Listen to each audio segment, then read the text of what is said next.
আবার চলে এসেছি আমার চ্যানেলে নতুন একটা ব্লগ নিয়ে। যদিও ব্লগটা অনেক দিনের এডিট করতে অনেকটা দেরি হয়ে গেল।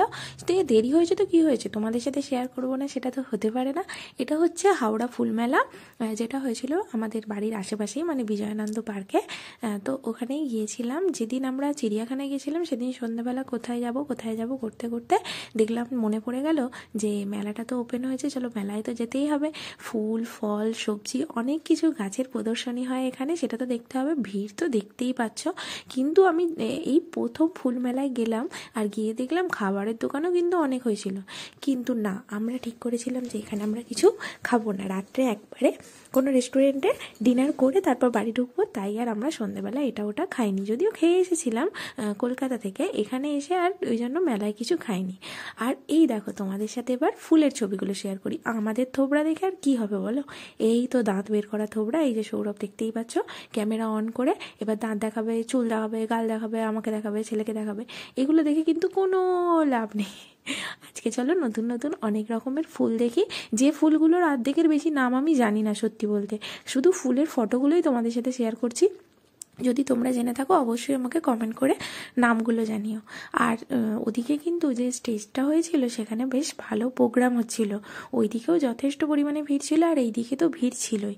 মানে ফুলেরও যত বেশি সমাহার, ফলেরও যেমন সমাহার, মানুষের তো ঢল, কি বলবো আর, সেটা দেখতেই পাচ্ছ তোমরা।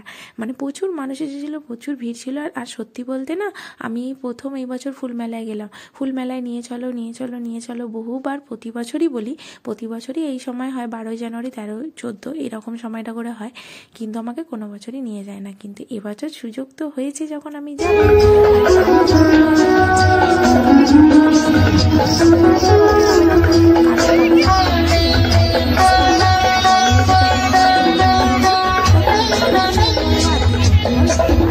আমার সাথে এগুলো দেখে নাও। আর এই যে এই গাছগুলো আমি দেখতে পাচ্ছি, এগুলোকে কি বলে আমি জানি না, কিন্তু কীরকম এগুলো উদ্ভিদই বলছে, সেটাকে মানে বিভিন্ন রকমভাবে ডেকোরেট করেছে, করে বেশ ভালো লাগছে, কিন্তু দেখতে অন্য রকম দেখতে লাগছে। আর এইগুলোর মধ্যে বিভিন্ন বিভিন্ন সেকশন আলাদা, আর প্রতিটা সেকশনে আলাদা আলাদা করে ফার্স্ট সেকেন্ড থার্ড এরকম হয়েওছে। সেটা আমি ফার্স্টে খেয়াল করেছিলাম না, পরে গিয়ে সেটা কিন্তু আমি খেয়াল করেছি। এই যে গোলাপি গোলাপি কালারের চিরকুটগুলো দেখতে পাচ্ছ, ওতেই ফার্স্ট কোনটা, সেকেন্ড কোনটা, থার্ড কোনটা উল্লেখ করে দেওয়া আছে, কিন্তু সেইগুলো হাওয়ার চোটে উল্টে উল্টে গেছে কিছু কিছু জায়গায়, তাই সেগুলো দেখা যাচ্ছে না। আর এই যে আবার আমাদের বদন হেঁটে হেঁটে শেষ, সারাদিনের ঘোরার ক্লান্তি আমার চোখে মুখে একদম স্পষ্ট। সৌরভেরটা অতটা বোঝা যাচ্ছে কিনা জানি না, আমারটা তো খুব বোঝা যাচ্ছে। এমন বোঝা যাচ্ছে যে আমি ক্যামেরার পিছনে চলে গেছি। মনে হচ্ছে আমাকে দেখলে আমি নিজেই ভয় পাচ্ছি, তোমরা তো অবশ্যই ভয় পাবে। আর এই হলো গোলাপ ফুলের বাগান। এই ফুলটা যেহেতু আমি চিনি, সেই নামটা আমি তোমাদের সাথে শেয়ার করতেই পারবো।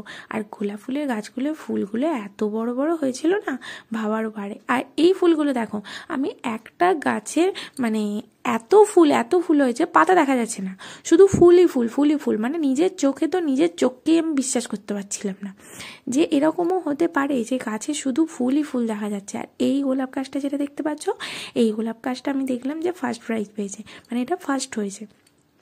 তো ফুলের গাছটা একবার তোমাদের দেখাই, দেখো সত্যি ফার্স্ট হওয়ারই মতো। এক একটা গোলাপের যা সাইজ, এই সাইজের গোলাপ যদি মাথায় কয়েকটা লাগিয়ে বিয়ে বাড়ি যাওয়া যায় না, আহা, মাথায় চুল থাকুক না থাকুক, ফুল কিন্তু প্রচুর থাকবে, আর ফুলটা বেশ দেখাও যাবে। আর এই গোলাপটা হয়েছে সেকেন্ড। এই গোলাপের গাছের ফুলগুলো কিন্তু বেশ বড় বড় ছিল। আর এই যে গোলাপগুলো কম্বাইন করে যদি চুলে লাগানো যায় না, আমার তো খালি ওই কথাটাই আসে। কারণ না, আমার হাতে কেন জানি না, আমি গাছের যত্ন অত করতে পারি না বলতে করতে পারবো কিনা আমি জানি না, সেই জন্য আমি নিয়ে আসি না, যে দূর গাছটা নিয়ে যাবো, গাছটা মারা যায় যদি কি হবে, এই জন্য। আর এই যে লঙ্কা গাছ, এবার চলে এসেছি সবজি বাজারে। দেখে তো মনে হচ্ছে যেন আমি যা সবজি হয়েছিল, মনে হচ্ছে যেন যদি কেউ না থাকতো মেলায়, তো যদি চুরি করে নিয়ে যেতে পারতাম ব্যাগে করে, কারণ সবজি চুরি করে ফিস্ট করার কিন্তু আলাদা একটা মজা আছে। আর এই যে লঙ্কা গাছ, সৌরভ কেন জানি না শুধু লঙ্কা গাছটাই বারবার দেখাচ্ছিল, ওর হয়তো পছন্দ হয়েছিল লঙ্কা গাছটা। লঙ্কা গাছ ছাড়াও কিন্তু এখানে অনেক সবজি ছিল, যেমন দেখো বেগুনগুলো সমস্ত রকমের বেগুন এখানে পাওয়া যাচ্ছিল। এই যেগুলো নর্মালি বেগুনের বেগুনি কালার হয়, সেটা সাদা, অনেক রকম বেগুন। আর সব থেকে বড় কথা, এত ছোট ছোট গাছে, এই দেখো একটা ছোট্ট গাছ, এইটুকু গাছ, তার মধ্যে এত বড় একটা লাউ হয়ে আছে। মানে দেখেই তো মানে মনে হবে না যে গাছ থেকে কেটে নিয়ে খেয়ে ফেলি, মনে হবে দেখতেই থাকি। ওইটুকু একটা টবের মধ্যে তিনখানা বাঁধাকপি, দেখলে মানে ভাবো একবার, মানে এগুলো জাস্ট অবিশ্বাস্য, কীভাবে যে এরা করে কি জানি বাবা, আমি তো জানি না। তো আমার জানার দরকারও নেই। এই যে আমরা দেখতে পাচ্ছি আর ওনারা যে এত কষ্ট করে এই গাছগুলো প্রদর্শনীতে দিয়েছে, এতেই আমাদের একদম ফ্রি অফ কস্টে মেলায় ঢুকেছি, আর তার মধ্যে যে এইগুলো পেয়েছি এইগুলোই অনেক।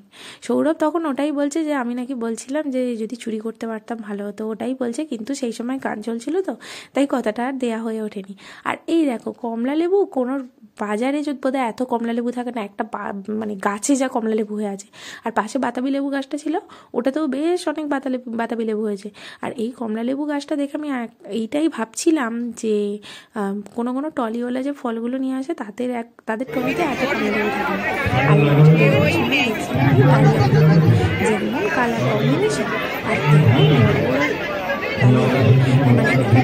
রকমের কালার, খুব সুন্দর লাগছিল। তো দেখতে সুন্দর লাগলে কি হবে, ঘোরাফেরা তো হয়ে গেছে। আর মেলায় যখন এসেছি কিছু খাবো না সেটা হতে পারে না। ফার্স্টে ভেবেছিলাম কিছুই খাবো না, কিন্তু তারপর ভাবলাম যে না, এখানে না আমতার ওই বলো না পান্তুয়া, ল্যাংচা এই সমস্ত বিক্রি হচ্ছিল, তাই ভাবলাম একটু মিষ্টিমুখ করে তারপরেই যাই। লোকের বাড়ি এলেও তো একটু মিষ্টিমুখ করতে হয় বলো, না হয় মেলায় এসেই করলাম, তাই নিয়ে নিয়েছি 2টো মাত্র পান্তুয়া। কিন্তু না, ঠকিয়েছে জানো তো, ঠকিয়েছে। এইগুলো আমতায় পান্তুয়াগুলো 6 টাকা দাম, আমাদের থেকে মেলায় 8 টাকা করে নিয়েছে। কাউকে বললো না কিন্তু, আমি তোমাদের বললাম।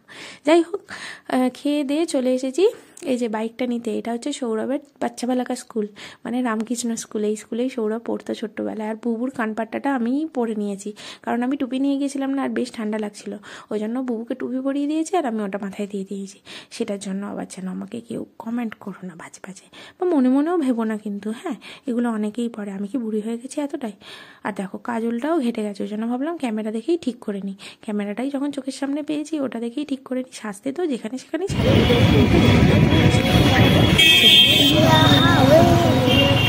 মেলা থেকে বেরিয়ে এখন এসেছি খেতে, বাজে হচ্ছে 8:10। খেয়ে দিয়ে তারপর বাড়ি ঢুকবো। এসেছি কিছুক্ষণ, বাড়ির সামনে কিছুক্ষণ হওয়া সত্ত্বেও এদিক ওদিকে মোটামুটি হাওড়ার সবাই কিছুক্ষণটা চেনে, কারণ হচ্ছে অনেক দিনের রেস্টুরেন্ট, এই সমস্ত কারণে চেনে সবাই খেয়েছে, শুধু আমার বাড়ির পাশে হওয়া সত্ত্বেও আমি খাইনি। সেই জন্য আজকে এখানেই যাবো। অনেকদিন থেকে সৌরভ বলছে যে এখানে তো যাওয়া হয়নি, মানে সৌরভ গেছে ছোটোবেলায়, আমি কোনোদিন যাইনি। তো চলো ওখানেই যাবো, চলো।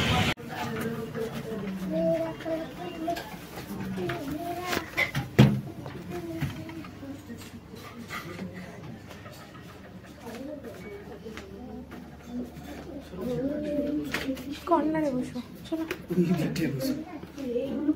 এদিকে তুমি এদিকটা বসো।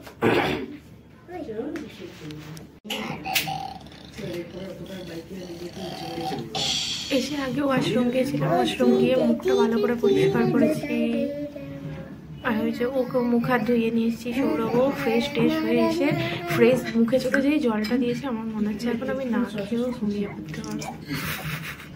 আমাকে সৌরভ সারা বছরের ঘোরা ঘুরিয়ে দিয়েছে, এরপর আমি আর ঘুরতে বলবো না, ও যা ঘুরিয়েছে। তাই তো ইচ্ছা করে করেছিস তা তুই বল সত্যি কথা, যাতে আমি সারা বছরে আর না বলি, তাই তো? মানে এবছর আমি এত কমপ্লেন করেছি যে তোমার ছুটি নেই, তুমি আমায় ঘুরতে নিয়ে যাচ্ছ না, সবাই ঘুরতে চলে যাচ্ছে, সেই জন্য ও সারা বছরের ঘোরা ঘুরিয়েছে। আমার মনে হচ্ছে মেয়েকে এক্ষুনি এইখানেই শুতে দিলে আমি ঘুমিয়ে যাবো। হাম করবি তো?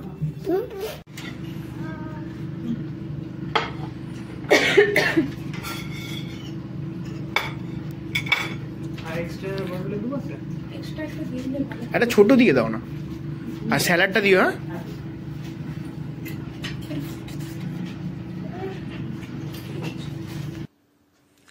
চলো এবার আমরা খেতে থাকি, খেয়ে দিয়ে যাবো হচ্ছে বাড়ি। বুবুকে আগে একটু একটু করে খাইয়ে নিই ডিমটা। আর সৌরভ আগেই একটু ডিম খেয়ে নিয়েছে, ফটো তোলার আগে ওর ডিম খাওয়া হয়ে গেছে, আর ওই ডিমটা আমি বুবুকে খাওয়াচ্ছিলাম। আর সৌরভ বলছে তুমি আগে খেয়ে নিচ্ছ, একদমই নয়। তো চলো আজকের মতো টাটা, আমরা খাই, তোমরা চ্যানেলটা সাবস্ক্রাইব করে দাও।